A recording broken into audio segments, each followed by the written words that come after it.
Good morning, Tencho. It's Jero.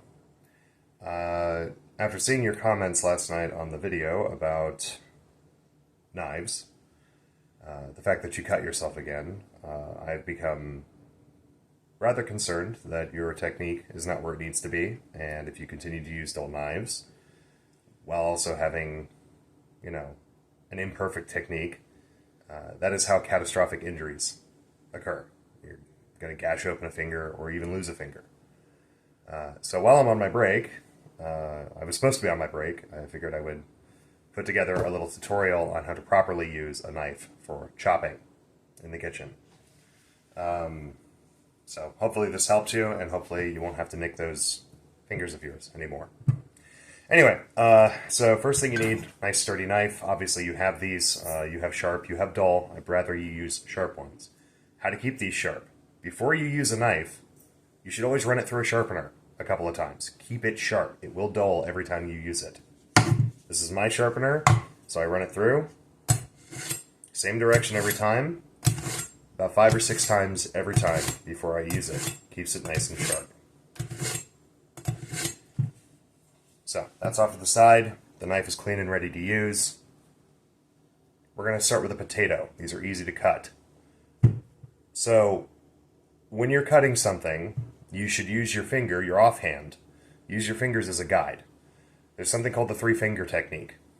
And every chef in the world swears by it. So, I'm going to teach you that. Middle finger in front, 2 fingers in the back, like this.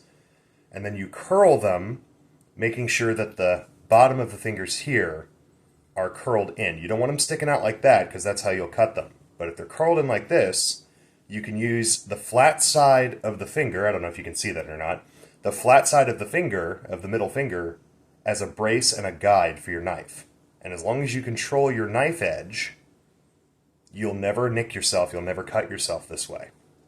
So, what we're going to do is we're going to put our 3 fingers on the potato, like that, okay? And we're going to use our thumb and our pinky to brace it, okay? And then we're going to take our knife, one finger on top, the other finger's wrapped around like this. I don't know if you can see that. Put it up. Again, see, I had my finger sticking out. That's bad. Put it in like that. Put your finger up against it. See how I can move it up and down and it never nicks? And then just kind of with an undulating motion, just slice right through it. Boom. Oh, I need to make another slice. Well, you just inch your fingers back and do it again. Speed will come with practice. The most important thing is control your knife edge. Let your finger and the knife blade do the work. Now,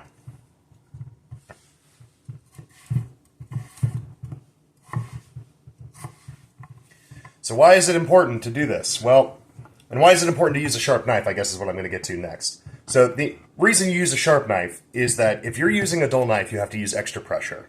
Okay? Why is that bad?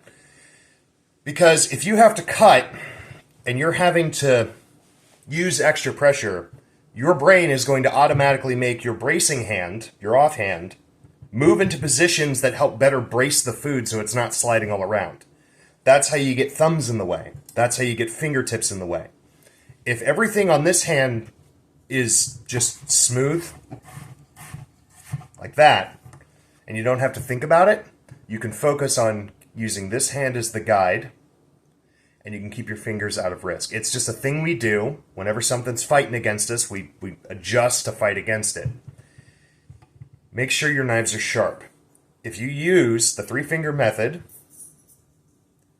and you practice that, and you're using a sharp knife that doesn't fight you on anything, vegetables, meat, doesn't matter, and you always remember to keep your hand, whatever you're doing, however you're cutting, keep your hand away from the knife blade, out of the path of the knife blade. If you're cutting this way, keep your hand above it. If you're cutting down, keep your hand to the side. If you're chopping like, green onions or something, keep your hand all the way over here. The second you put your hand in the way to brace something, that's when you're going to end up with a cut. And if your knife is dull and you're using extra pressure, that's how slips happen. Now, I know you're all gung-ho about the joke. Right, I get it. And maybe you take it more seriously, but sometimes I wonder. Not doubting you, it's concerning. Be safe, Tencho. It's all fun and games until someone loses a finger. And then suddenly, no one's laughing.